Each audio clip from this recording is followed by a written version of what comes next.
ശബരിമല നട തുറന്ന 5ാം ദിവസവും സന്നിധാനത്ത് ഭക്തജന തിരക്ക്.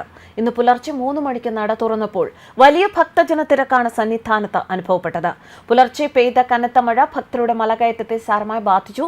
പമ്പയിലും മഴയുണ്ടായി. കഴിഞ്ഞ ദിവസം 60,000-ഓളം പേരാണ് ദർശനം നടത്തിയത്. ഇന്ന് 70,000 പേർ വെർച്വൽ ക്യൂ വഴി ബുക്ക് ചെയ്തിട്ടുണ്ട്. കൂടാതെ സ്പോട്ട് ബുക്കിംഗുമുണ്ട്.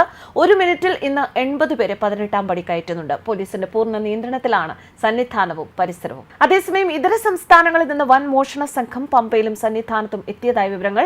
ഇവരിൽ 2 പേരെ കഴിഞ്ഞ ദിവസം പോലീസ് പിടികൂടിയിരുന്നു. മറ്റുള്ളവരെ കണ്ടെത്താൻ ശ്രമം തുടരുന്നു. അയ്യപ്പ ഭക്തർ മൊബൈൽ ഫോണുകളും പണവും വിലപിടിപ്പുള്ള സാധനങ്ങളും സൂക്ഷിക്കണമെന്ന് പോലീസ് മുന്നറിയിപ്പുണ്ട്. അതേസമയം ശബരിമല സന്നിധാനത്തും പരിസരത്തുമുള്ള കടകളിൽ പ്രത്യേകമായി രൂപവൽക്കരിച്ച സംയുക്ത സ്ക്വാഡിന്റെ പരിശോധന നടക്കുന്നുണ്ട്.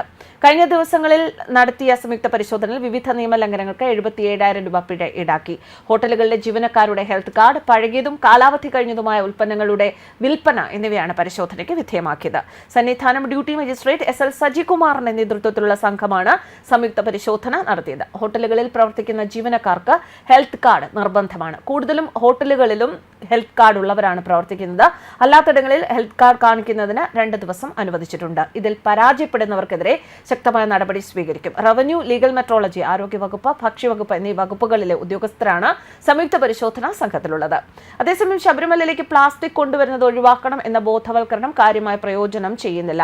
ഭക്തർ ഇരുമുടിക്കെട്ടിൽ പോലും പ്ലാസ്റ്റിക് ഉൽപ്പന്നങ്ങൾ കൊണ്ടുവരരുത് എന്ന് തന്ത്രിയും ദേവസ്വം ബോർഡും നിർദ്ദേശിച്ചിട്ടും സന്നിധാനത്തേക്ക് ദിനംപ്രതി എത്തുന്നത് ടൺ കണക്കിന് പ്ലാസ്റ്റിക്.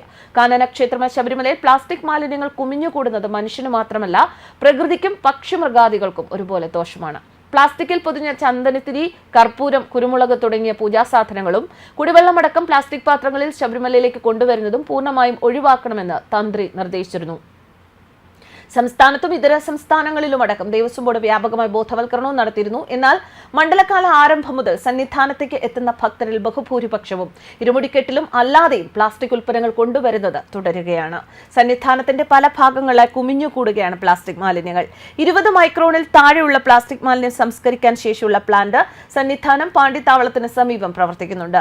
പ്രതിദിനം 22 മണിക്കൂർ പ്രവർത്തിക്കുന്ന ഈ പ്ലാന്റിൽ മണിക്കൂറിൽ 700 കിലോ മാലിന്യം സംസ്കരിക്കാനാവും. എന്നാൽ ഇതിന്റെ ഇരട്ടിയോളം മാലിന്യമാണ് മുൻ വർഷങ്ങളിൽ സന്നിധാനത്ത് കുമിഞ്ഞുകൂടിയത്. ഇക്കാര്യങ്ങൾ കണക്കിലെടുത്താണ് ഇക്കുറി ഇരുമുടിക്കെട്ടിൽ നിന്നും പ്ലാസ്റ്റിക് ഉൽപ്പന്നങ്ങൾ ഒഴിവാക്കണം എന്ന നിർദ്ദേശം ഭക്തർക്കടക്കം നൽകിയത്. ന്യൂസ് ഡെസ്ക് കർമ്മ ന്യൂസ്.